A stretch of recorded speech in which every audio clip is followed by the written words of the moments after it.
Alrighty. Good morning to anyone who's joining us. I should say good afternoon, depending on your time zone. Good morning to anyone, to all those who are joining us. It's a beautiful Sunday morning, and my name is Liddle, and today we're going to talk about the Americas, both North and South America, as some people are very quick to point out. So we're going to wait another minute, and then we're going to go ahead and get going. I have put a little poll in the You can tell me a little bit about what you already know about the Americas, and then we're going to just go ahead and get started.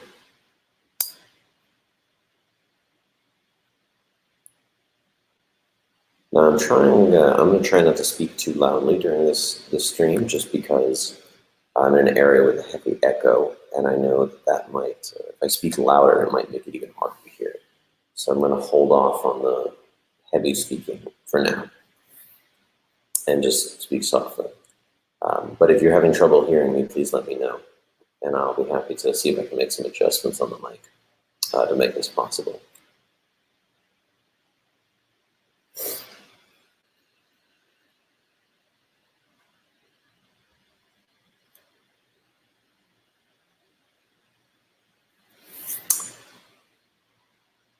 All right. Okay, we're going to go ahead and get started. So today we're going to talk about the Americas, both North and South America, specifically as it relates to Unit 1 in the Global Tapestry. Now, if you look at the framework, you know that the College Board has limited their discussions of the Americas, mainly to state building. But today we're going to go a little bit beyond state building, and we're going to talk about some connections, some developments, some similarities, and some differences between the various groups in the Americas before Columbus and the Europeans arrived in the global Middle Ages. So first, as always, just a lovely reminder to think Fiveable and follow Fiveable on any of these amazing social media platforms, such as Twitter, Instagram, YouTube. Think Fiveable, as always. Coming up this week, we have just a whole bunch of really great streams. We have a live study group with Varun and Skylar, which promises to be great. You just show up, you ask some questions, they'll help you out. They'll share their knowledge with you, their wisdom and experience. They're students just like some of you. So we also have another one with Ivana and Jed, same thing, just show up and bring your questions, bring your concerns, bring the skills, they'll help you out.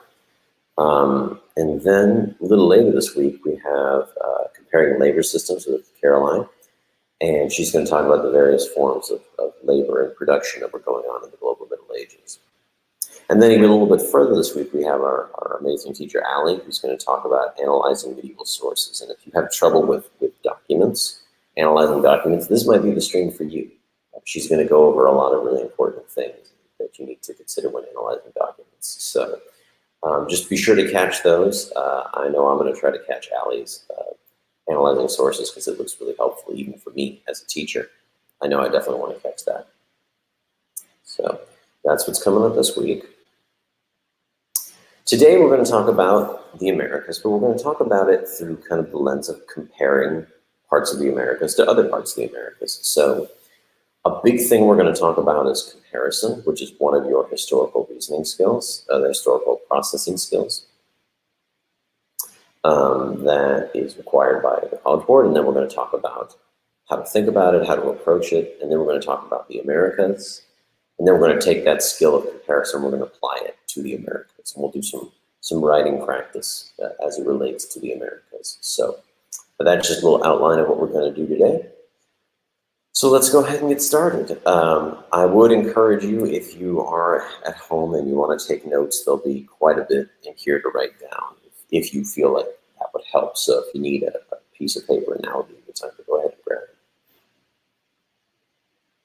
But before we dive into comparison, I really want to show you this really awesome picture of this beautiful piece of art. This is the double-headed serpent. And you can actually, if you ever travel to London, you could see this in their Royal Museum.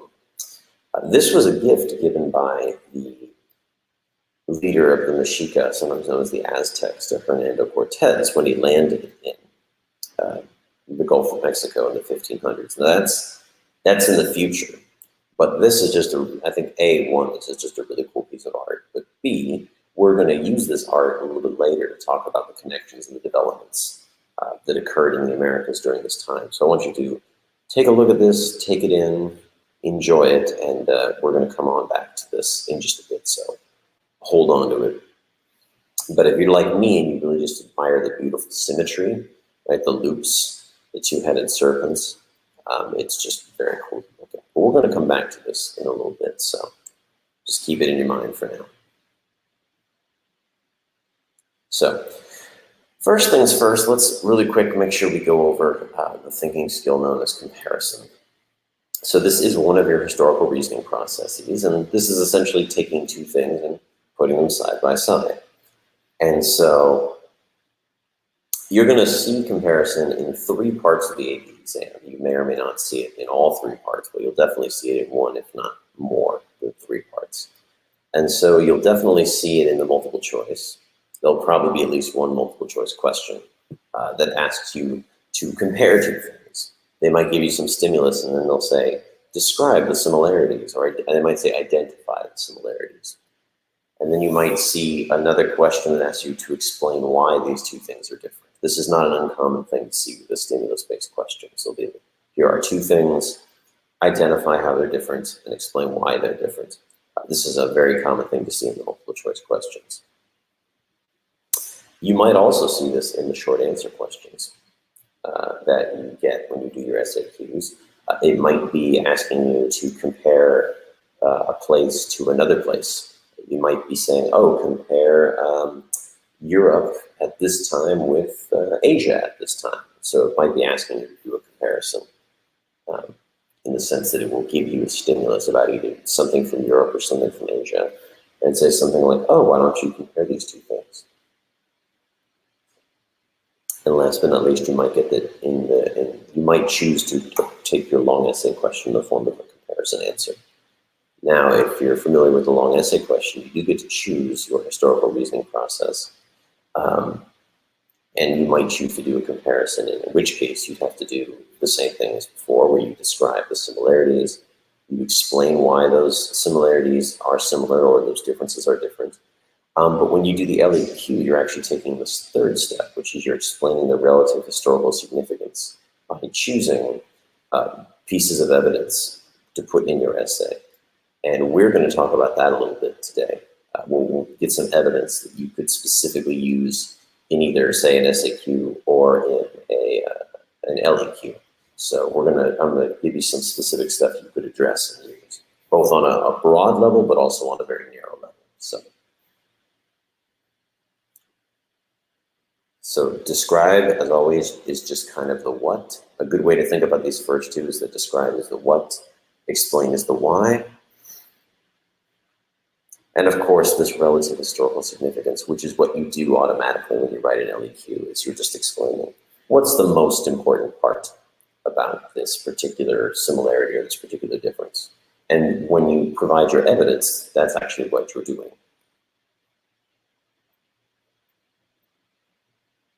So how should you go about thinking about it, the comparison? Well, comparison is a relatively straightforward task, and you do it all the time, I think, whether you realize it or not. You're always putting two things side by side, right?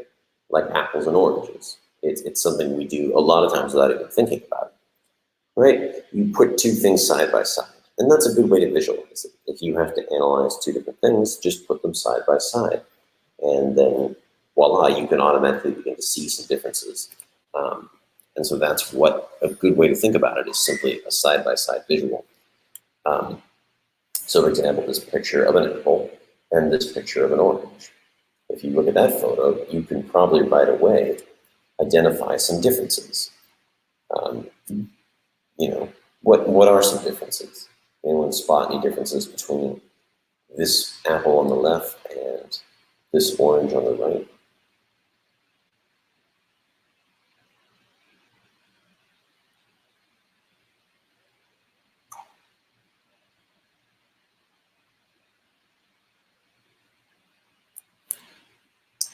Well, one is orange, as its name implies, and the other one is green, an apple, just as.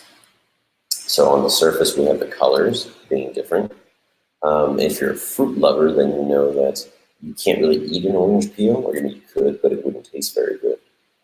But if you can eat the skin of an apple. Some people prefer not to, but you could eat the skin of an apple if you needed to. And so there's a difference, right?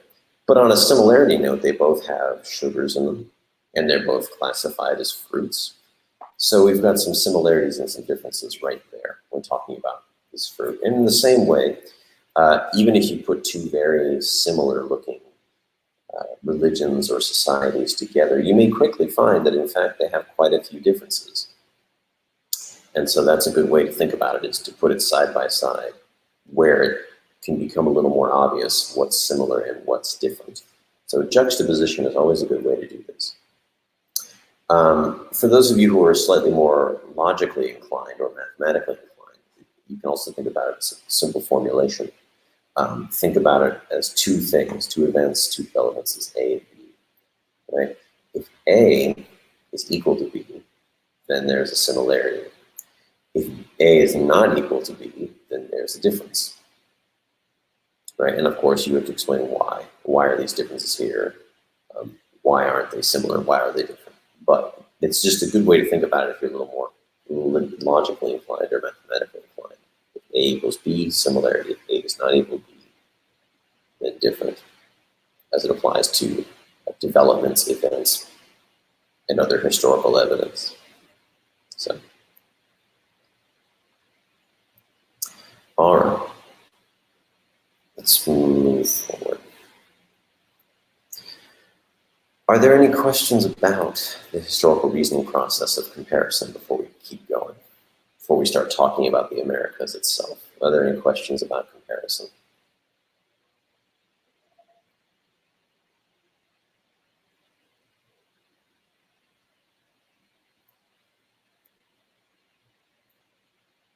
Okay. Then let's talk about the Americas really quick. So in your AP World History Unit 1, the Americas are restricted to forms of government, right? In Afro-Eurasia, as in America, state forms developed, and sometimes they stay the same and sometimes they change. This is something we see all the time. So this is what the AP people want you to know. And we'll go over this today, not to worry. But in this stream, we're also going to expand on that a little bit. And we're going to talk about cultural phenomena, we're going to talk about economics, and we're going to talk about technology, specifically agricultural technology and methods of production. And if you're really interested in that, a little bit later this week, I have a stream where I'm going to talk about specifically boosting agricultural production. So that's what we're going to talk about. Let's go ahead and get underway. I want to start with a really quick introduction, just in case we're not super familiar with the Americas. That term refers to both North and South America, as you can see on this map, North America at the top and South America below, but it also includes the Caribbean islands, which are right here. And sometimes people forget about Central America, which kind of is the little land bridge that connects North and South America. So there is that. In the Americas, in Unit 1, there are 4 major cultural and political zones. And I say this because sometimes the whole area was under the control of one state, but other times it may have been several states or a cultural mix of different groups. So the 4 areas you have are the Andean culture in South America, the Mesoamerican cultural zone in what is now Mexico and Central America.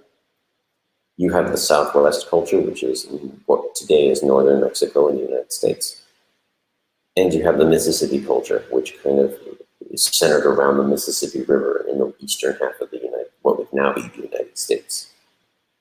And so in each of these zones, you have sometimes a single political entity ruling, but other times you have several political entities. But they all shared similar cultural history, sometimes similar cultural traits, sometimes common economic activities.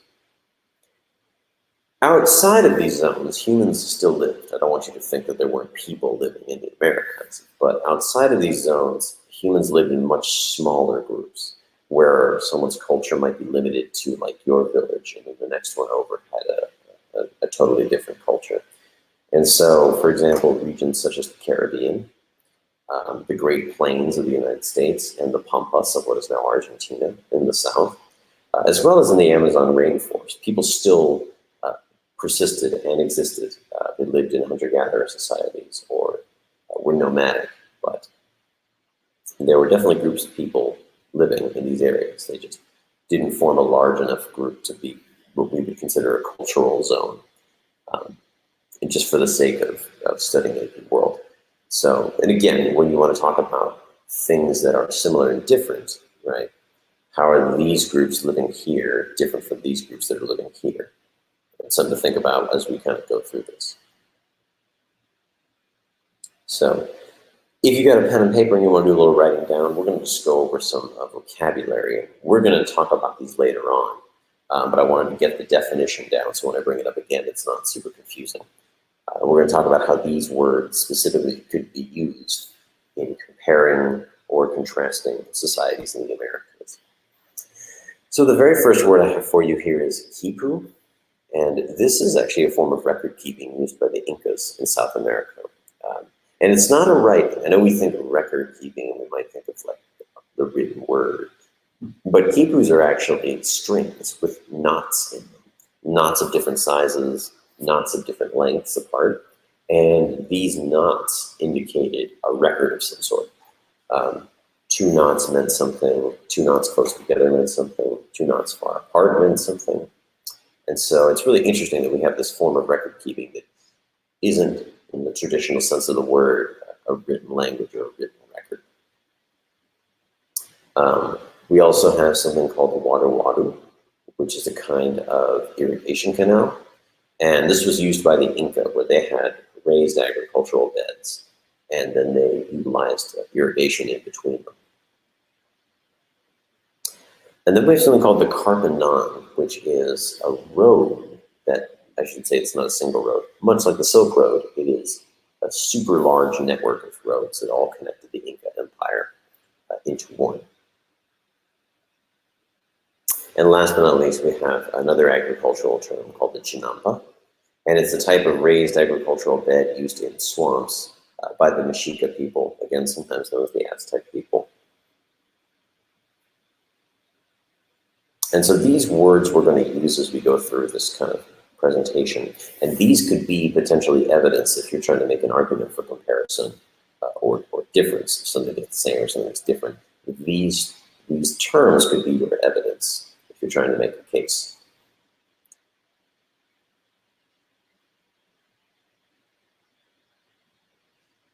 So are there any questions before we go ahead and move on?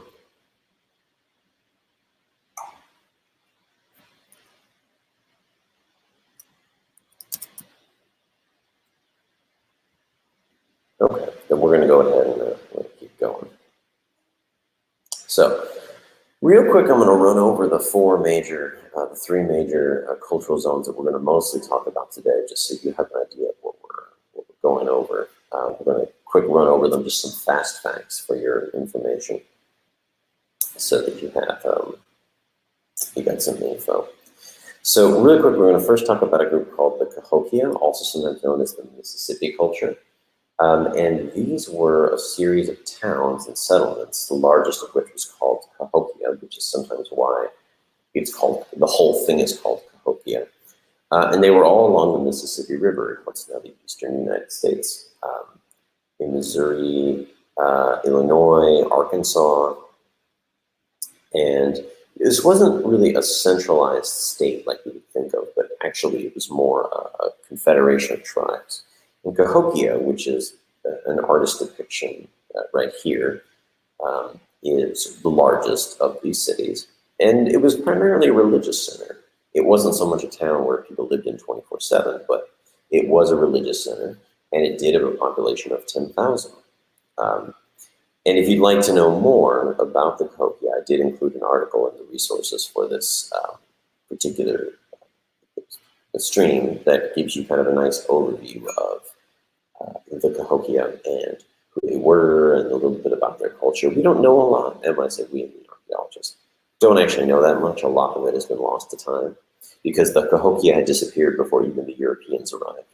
And so when the Europeans arrived, the natives who were living there said, yeah, we don't know who came before us. So there's a lot of speculation, but that's sometimes what happens in history. There's just a limit to what we know. Sometimes they're known as the mound builders because they created a number of very large mounds you can still see in the Mississippi region sometimes along the Mississippi River. Cahokia Mound State Museum in Illinois is home to what's called the Monk's Mound, which is one of the largest ones they ever built. While not as large as the Pyramid of Giza, it does have the base dimensions of the Pyramid of Giza. And so it's as wide and as long as the Pyramid of Giza was, but it is no longer as tall, if it ever was as tall as the Pyramid of Giza. So let's talk about a group called the Mexica really quick. Now you might know the Mexica as by a different name. You might call them the Aztecs. This is an older term, and it's sort of falling out of favor with a lot of historians, and maybe even in your own textbook. But for the most part, the term Mexica is becoming more popular because Aztec doesn't really convey the complexity of this state. And so far from being an empire, it was an alliance of 3 cities who all spoke a common language. The cities were Tenochtitlan, Texcoco, and Tlacopan.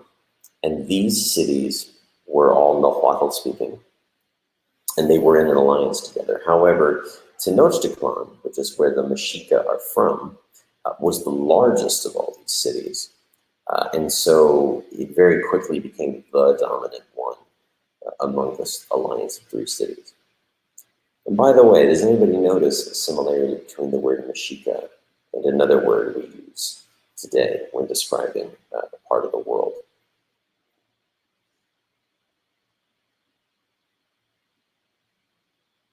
Yes, Mexico. This is where the word Mexico comes from. It comes from Mexica. And if you've seen the Mexican flag, you may have seen this image of an eagle eating a serpent. This is actually a Mexica legend. When the Mexica people moved to Tenochtitlan, it was an island in the middle of Lake Texcoco, and they were not sure what to do, but then they saw a serpent being consumed by an eagle on a cactus. And this they took as a sign from their god that this was where they should build their city, and this is where they would build their empire. And they did. And so that's why this symbol of a serpent being consumed by an eagle on a cactus is on the flag of Mexico. It's why Mexico has the name Mexica. It's this connection to their heritage that's very important. So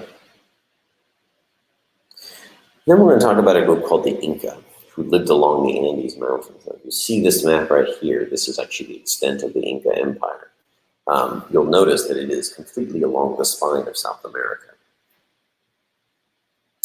And so the Inca are something that should be somewhat familiar of all the states in the Americas. If you've already looked at, say, the Mongol Empire or China or the Islamic world, then the Inca should be the most familiar to you of all the states in the Americas. Because the Inca most closely resembled what we would consider an organized empire along the lines of the old world in Europe. So they had a capital in a place called Cusco. They had these quipus that I mentioned earlier for record keeping. They had a huge road network that crisscrossed this entire empire. It went up mountains, down mountains, and across valleys and through tunnels. It was a massive road network, much like the Roman road network, if you wanted to compare that, or the Chinese roads that they constructed during the Sui dynasty and the Tang dynasty. There's lots of parallels you can draw here. They had an interesting system of labor referred to as the mita, and we're going to talk a little bit more about the mita, but it was a unique labor system. And so control of labor, a trade network and infrastructure, a form of record keeping, a bureaucracy, and a set capital. These are all things that we would associate with an old world empire. And so in this case, the Incas should be some of the most familiar to us when we think about similarities between, say, the Americas and other parts of the world. So, and it's also worth noting the Inca were not the first people to ever have an empire along this area. The previous groups known as the Moche and the Norte Chico had also built cities along these the valleys that dot the spine of South America. And so the Inca were largely building upon their predecessors that had lived in this area before them, who had also built cities in the valleys that dot the spine of South America. And as I mentioned before, they had this extensive regional trade network. They also traded with the Amazon, which is over here, and they traded south into the Atacama Desert, which is down just south of this tip right here. So let's take a quick example. I want to give you an example about how you could compare two of these cultures, the Mexica and the Mississippi. So one comparison you could make is that both the Mississippi culture and the Mexica relied on large bodies of water. So for example, utilizing large bodies of water is your event or your development, which you're going to compare. This is your thing. But now you need evidence if you're going to claim that both these cultures did this. This is a similarity. You're going to need some evidence to show them. Well, you can point out that the Mississippi River, which is a large body of water, was used by the Cahokia as a trading route.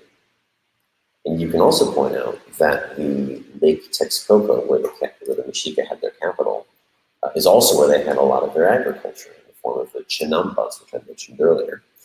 And so answering the question of how each side utilizes a body of water is both an evidence and an explanation for why these two cultures could be put side by side. These two states can be put side by side. And so this is kind of an example of a comparison.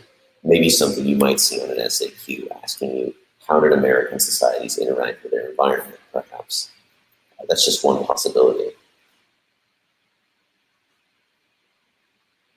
So are there any questions before we go on and talk more about the cultural elements of all three societies?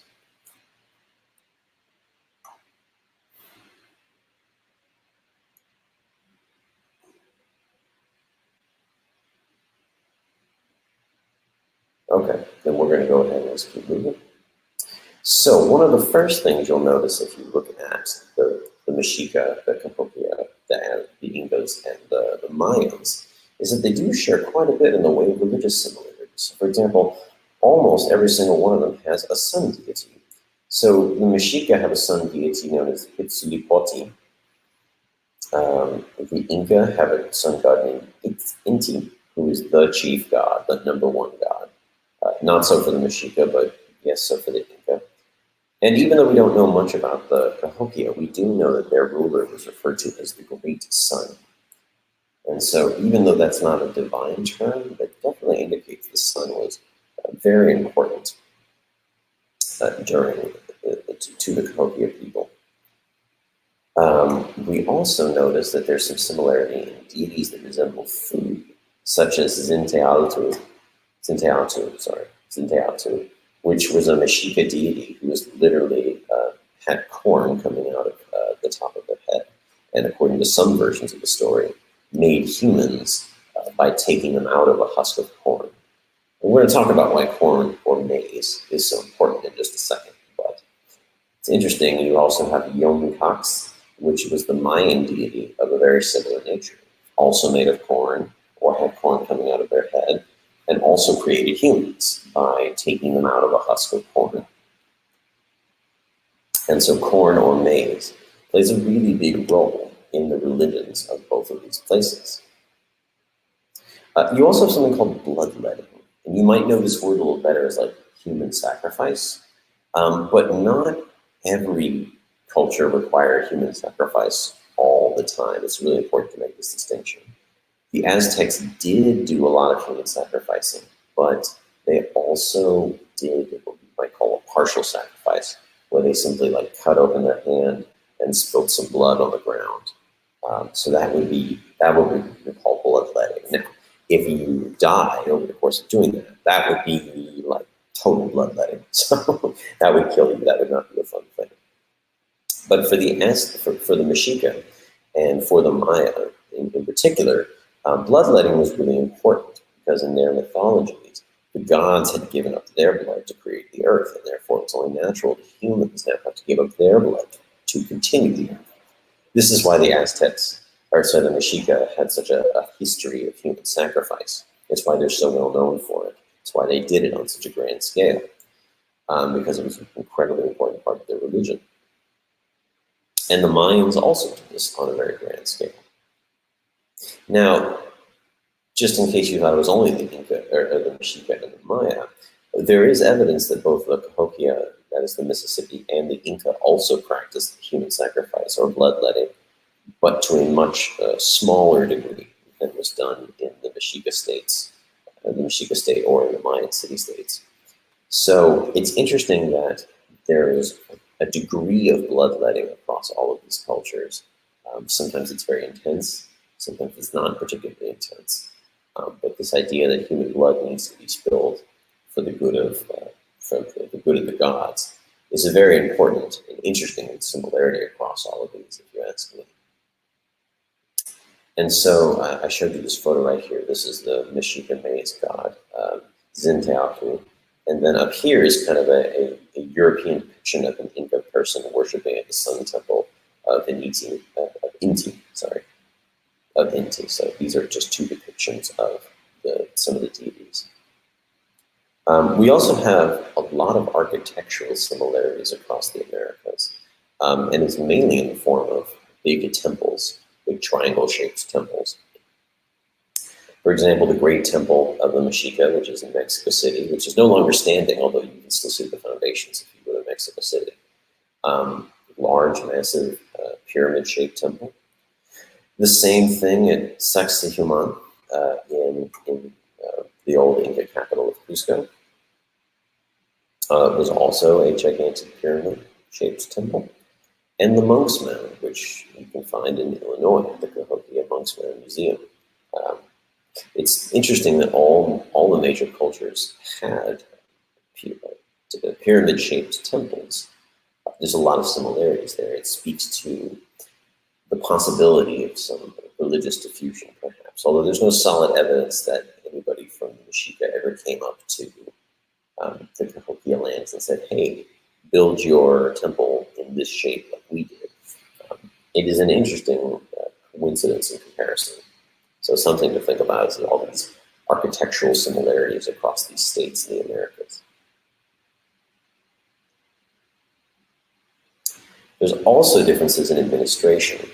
And by this, I mean the structure of the states. So the Mexica and the Inca are by far the most centralized states in the Americas. They're the ones that look the most like what we recognize, like empires or like kingdoms in Europe or empires in Asia.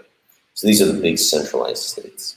The Mexica a little less so than the Inca, but nonetheless still a high degree of centralization. The Maya city-states and the Pueblo, located in the southwest, are both what we would call independent city-states, somewhat like the Greeks, where each city-state had its own ruler, had its own deity, and did its own thing. And then you have the Cahokia, which is an interesting example of a confederation, where you had a number of cities come together and acknowledge a ruler, and acknowledge a religious authority located in Cahokia. And so this is not really a centralized state, but it's also not a series of independent cities or tribes or villages, but it's somewhere in between. And so these are the different ways that these states have centralized their authority. A big point of comparison between two of them would be between the question of domination or incorporation, specifically as it applies to the Mexica and the Inca. So the Mexica, when they would conquer an area, they actually wouldn't do very much. They'd leave the people alone, provided that the people paid tribute. Now, this tribute was sometimes in the form of material goods, feathers, gold, resources, but sometimes this material was in fact in the form of humans. The purpose of these humans were to be sacrificed in the Mexica bloodletting rituals, as you can see here on the right. Now, as you can imagine, that did not make people very happy with the Mexica. They were not very well liked because of this particular practice. This made a lot of people very resentful, and it's going to come back to haunt them later on. But you also then have the example of the Inca, who sought to actually incorporate their subjects into their state. And one of the ways they did this was with their labor system that I mentioned earlier, called the mita system.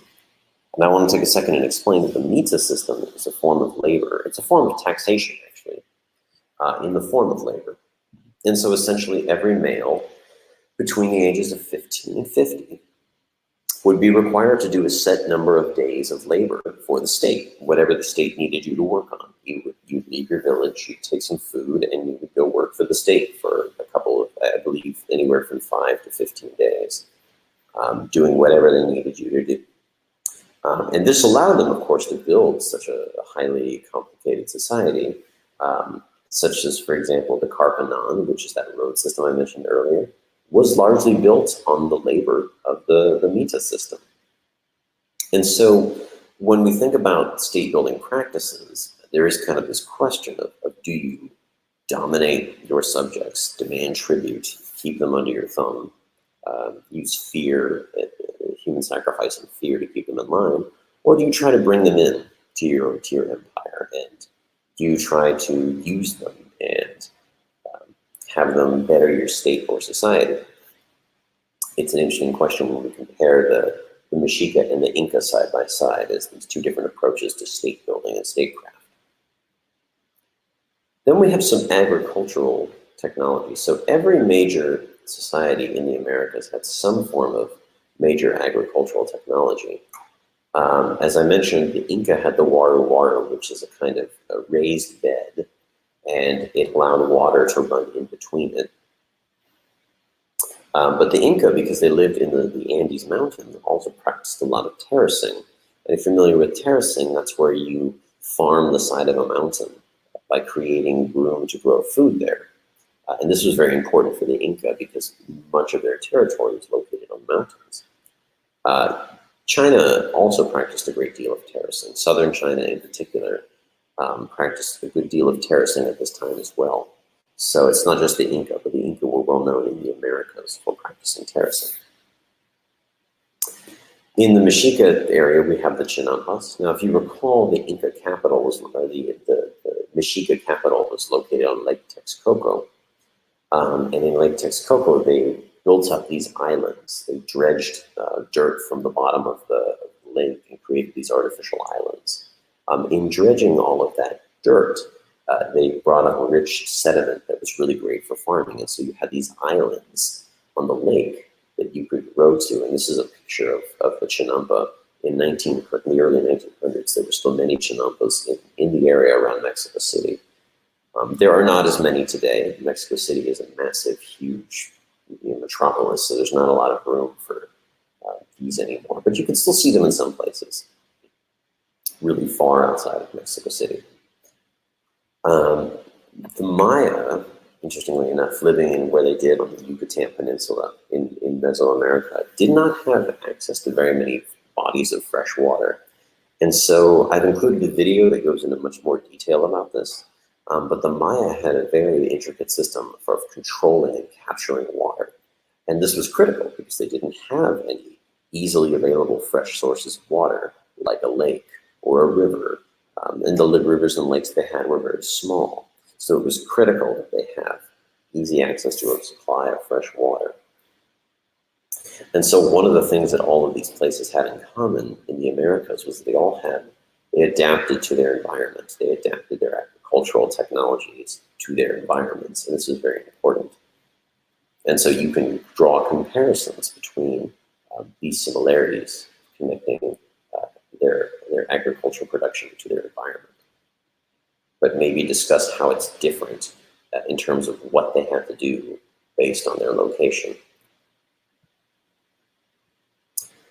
And let's talk about some similarity with their agricultural products. Now, You might recognize this as corn, but corn was domesticated from this little piece of grass. Um, and maize was very important to the Americas. Maize was relatively easy to grow, and it was also relatively easy to spread and diffuse. And for being something so easy to grow, it was immensely calorie dense. You could grow a lot of it, and you could eat it, and you would be all right, provided you had a slightly varied diet and you didn't just eat corn. If you supplemented it with other things, corn could be the basis for your diet. And corn ended up being the basis of the American diet. And by that, I mean North and South America. Every single society in the Americas consumed maize and corn to one degree or the other. You see it in the Cahokia in the Mississippi. You see it in the Inca in the Andes and the Mexica in central Mexico. It's literally, there isn't a society in the Americas that didn't consume corn in some way, shape, or form. Another example of a product that was used across the Americas would be the cocoa leaves. And if you ever visit Peru and you want to see the Inca settlements and cities, they'll offer you cocoa leaves for your trip because cocoa leaves are known to cure altitude sickness, which is part of the reason why the Inca used them. But they are mainly a stimulant. If you chew on these leaves, it gives kind of a stimulating feeling. This is one of the places that we get chocolate from with these cocoa leaves. And an interesting point of note, this is not a similarity, this is actually a difference, but potatoes, which were domesticated in the Andes, in the Incas, despite the fact that potatoes, much like corn, are very easy to grow, you just throw them in the dirt and wait, they never actually spread outside of the Andes. There's no potato consumption in central Mexico or in the Mississippi. So it's interesting, we have some diffusion in the form of corn, but we don't see the same thing for potatoes, despite the fact that potatoes, much like corn, are very easy to grow and can be the cornerstone of a diet. So this is kind of an interesting point of differentiation when we talk about agricultural similarities. Really quick, I want to practice a little bit with a thesis. We've been talking a lot about evidence, but I want to talk a little bit about putting some of that into action. So if you had to write a thesis for an essay, and your prompt said something like this: write a thesis that evaluates the extent to which the Mexica differed from the Inca. So if you were being asked to write a difference essay or something that looked at the difference, what evidence that we just spent a little bit of time talking about could you use to make a case, to make an argument about the difference? And if you want to go ahead and take a second and jot some notes down, I'll wait a little bit. You can take a crack at this one. Just a thesis statement, not writing the whole essay.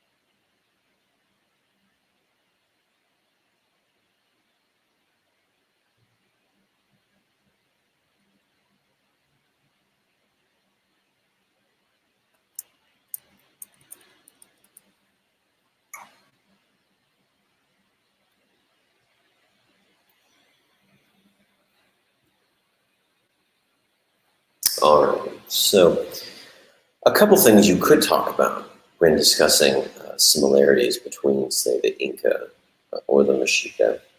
You could talk about their administrative practices, right? The Mexica demanding tribute versus the Inca trying to incorporate people into their state. You could talk about how the Inca had this vast trade network that tried to sponsor trade. And they supported it via the construction of roads, such as the Carpanon that I showed you earlier. Versus you can talk about how most other American societies didn't have such an emphasis on trade. In the Aztec Empire, in the Mexica, for example, they didn't have a merchant class that was supported by the authorities. You could talk about how the Mayans maybe had a written language versus the other states of the Americas that didn't have fully developed written languages. And you could potentially draw some comparisons and similarities between those agricultural technologies and their implementation.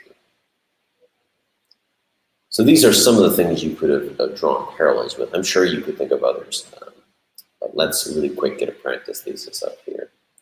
So I took a few of those and I created a quick practice thesis that if I was given a question about the similarities between the Mexica and the Inca, I would have said something like this. The Mexica differed from the Inca politically because the Inca used the mita labor system, while the Mexica merely demanded tribute from their conquered vassals. Also, the Inca promoted trade via the state, for example, the Carpanon, while the Mexica did not encourage trade. And so if I was being asked to draw a comparison, a similarity or a difference, these are just a few of the things that I would talk about. I'm sure you could find some other stuff to pick up on.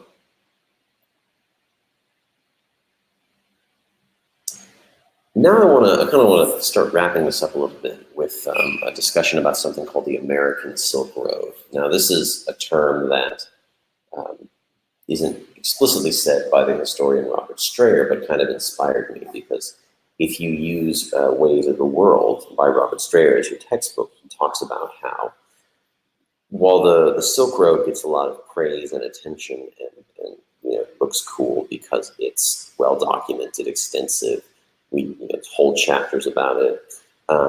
In the Americas, they had something somewhat similar to this. They had a loosely interactive web stretching from the Great Lakes in the north by the Mississippi down to the Inca in the Andes. And so in a way, the Americas kind of have their own form of like the Silk Road, where you had ideas, you had trade goods, you had foods being diffused along this road, much in the same way the Silk Road did. And I'm sure that if you just sat for a second, you could think about some similarities. But I want to give you a few while we're at it, some of the things that were exchanged. So for example, a cultural good that was exchanged was something called the ball game, sometimes known as pok-tapok. And you might have seen it in cartoons or in movies, but it's this game where you have a ball, a rubber ball, and you try to get it through a hoop, a kind of a stone hoop that's not flat, but it's actually sideways, as you can see in the photo here. Very similar to the game of basketball, except unlike in the game of basketball, if you lose this game in Mexica society, you might actually be sacrificed as the losing team. That did happen sometimes, not all the time, but the Mayans were also known to sometimes ritually bind a captive in the shape of a ball to sacrifice them, because it was believed that the gods had played a sacred ball game when they created the earth. And so for the Mayans, this ball game was really important, and it played a really big role in their society. Now, while the Inca did not adopt the ball game, the Inca did adopt rubber, which is what they used to create the ball that was played in the ball game. And so while the Inca did not adopt the ball game itself, they did adopt rubber. And so we see that rubber as a good diffused along this American Silk Road because of this game diffused along the American Silk Road. Another thing that diffused along the American Silk Road would be some mathematical ideas and some writing ideas. So the Mayans are the only ones that we know of that had a fully developed writing system. And by that, I mean it was not just a series of hieroglyphs, but it had words and it had pronunciations. You could read it backwards and forwards. It was a fully developed system. The Mexica never quite had a system that extensive, but it's believed by anthropologists they borrowed some of their writing system they borrowed some of the Maya writing system for their writing system. David sending us, thank you. I appreciate that, David. Thank you very much. Something else that the Aztecs also, sorry, the Mexica, I keep saying Aztecs. See how embedded that term is? The Mexica also borrowed the math system the Mayans had been using, which is a base 20 system. Now, if you know the United States and most of the world, we use a base 10 system. So this is a little bit different from what we've been used to seeing. But that the Mexica borrowed all of this from the Aztecs, the Mexica borrowed this from the Mayans. See, I'm confusing myself now. Is proof of intellectual and cultural exchange. There's also maize, which, as I mentioned, almost every American society consumed to some degree. But there's also the curious case of turquoise, which is this beautiful blue stone I have a photo of over here. This comes from the region of the American Southwest. That's where you find most of it. It was mined by the Pueblo people. But even though most of it is found in that part of the world, and even today it's very important to the Native Americans that live there, that still live there on the reservations and in the area. This was found in all societies, like all over the Americas, all the way down to the Andes, all as far north as the Cahokia and the Mississippi. So turquoise is an interesting, much like silk. So maybe we should call this the Turquoise Road and not the Silk Road. So we should call it the Turquoise Road. I think that's actually a pretty good title for it, considering that turquoise was the thing that characterized this road. It's the thing that every American society used to some extent. So maybe we should call it the Turquoise Road. I like that. And I want to bring it back to this image I showed you at the very beginning, because this lovely piece of art also embodies some of that exchange. So for example, the turquoise that dots this beautiful, these little turquoise pieces that dot this beautiful piece of art, those are probably from the Pueblo region of what's now the United States and northern Mexico, but it was probably imported by merchants in the Mexica. These oyster shells that make up part of the teeth are from the Gulf of Mexico. And so in order to build this beautiful piece of art, you had to have elements from across the Americas. So this art is a small example of the kind of cultural and material exchange that took place across the Americas. You have a Mexica, a religious symbol made of elements from the Pueblo region as well as the Mexica region. It's now on display in London, and again, if you ask me, just a very cool, very awesome piece of art.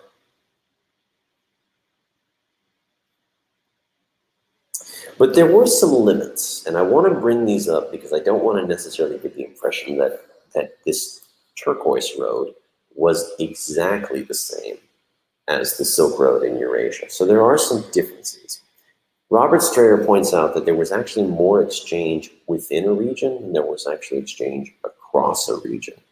So for example, that Mayan writing system was utilized to an extent by the Aztecs, but it never was utilized by the Inca, never utilized by the Cahokia. It pretty much stayed a local Mesoamerican phenomenon. And much like the Silk Road, but still different to a degree, and I'll explain this, you didn't have a single religious tradition that managed to dominate multiple regions. So for example, on the Silk Road, for a little while, you had Buddhism be the dominant religion across the Silk Road. And then eventually you get Christianity and Islam. And these places, they all develop kind of their sphere of influence, but it's multiple regions. So you have Christianity in Europe, but then you also have Islam in the Middle East and in parts of Central Asia. You have Buddhism in parts of Central Asia and parts of China. But in the Americas, no single religious tradition was ever able to gain enough followers to dominate an entire region. Within, for example, the Mayan societies, although the Mexica borrowed some of their religious traditions, the Mexica still maintained a degree of cultural independence. Same thing with the Pueblo, same thing with the Cahokia and the Incas in the Andes. There was not a religious tradition that promised to encompass all of the Americas. There was no, so to speak, universal religion of the Americas like there was in the Silk Road. Another thing that kind of limits this is that there was a great degree of geographic barriers kind of putting themselves between regions. So for example, the Andes, between the Andes and the Mayan city-states, there's a great deal of very heavy jungle. And between, for example, the Mexica in central Mexico and the Pueblo, there are miles of inhospitable desert. And so these geographic barriers prove to be, in some cases, very hard to surmount. Now, of course, the Silk Road wasn't exactly a picnic. If you recall, if you've done some work in your class, you might realize that the Silk Road had the Taklamakan Desert. It was sometimes very dangerous to cross parts of the Silk Road, but there were other ways. If you couldn't go through a desert, maybe you could go around it. This was much harder to do in the Americas, just because the barriers were very difficult to surmount. Another thing is that there was a limit of technology. The wheel had not been discovered in the Americas by this time. It had not been invented, if you will. And so the only way to get anywhere that wasn't walking is you could potentially take the one domesticated animal in the Americas, which was the llama in the Andes Mountains. But this was not like the horse. Llamas are a little less cooperative than horses or camels or water buffalo.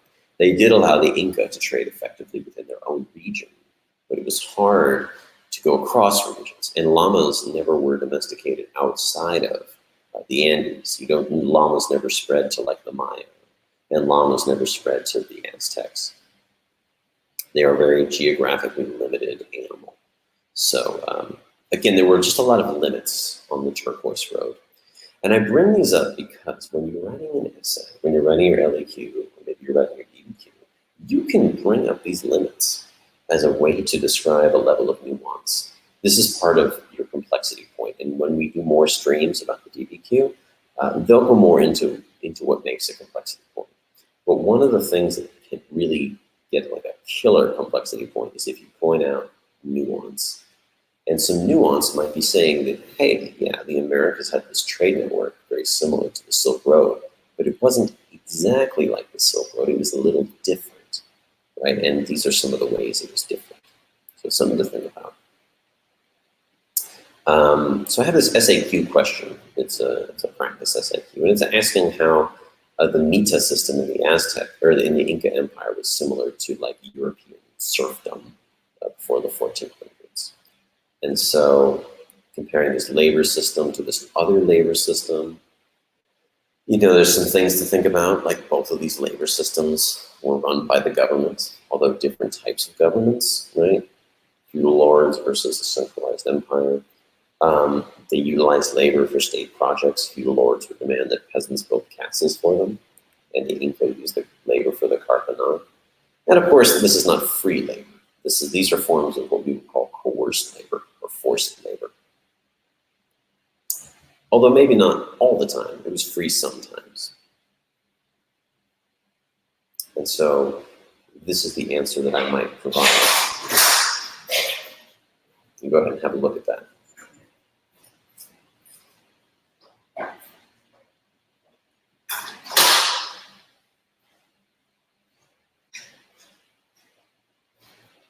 So with that, I'm going to wrap it on up. If there are any teachers watching right now, I just want to give you a few ways you can talk about comparison in your classrooms. Have students compare themselves with their siblings. This is something that always gets kids going. I am not like my brother. My brother is silly and much cooler than him, right? Well, if you're cooler than your brother, please tell me why. I'd love to hear it, right? Why is your brother so silly and not cool, right? Kids love doing that. Ask them about their favorite sports teams, right? Compare them to a sport team, right? My students love talking about the trades that are going on. Like, oh, did you hear they traded this player for this player and then this player for this player, right? Ask them what that means. Ask them how that trade potentially affects that team. Ask them to compare those teams post-trade. So that's something. And of course, the use of Venn diagrams is very helpful when introducing comparison. The Venn diagram is the two circles that overlap with each other. This helps visualize that juxtaposition as I was talking about earlier. So if you're a teacher and you're watching, these are just some ways you could incorporate. These are just some ways that you could incorporate comparison practice into your class and daily routine. And as always, of course, I'm done for now. This is all I've got. But as always, of course, think Fiveable on Twitter, on Instagram, on YouTube, and follow us. Catch some of those awesome streams I talked about earlier. And have a great day. Thanks for coming. Thanks for watching. I appreciate everybody who participated. And hopefully I'll see you next time.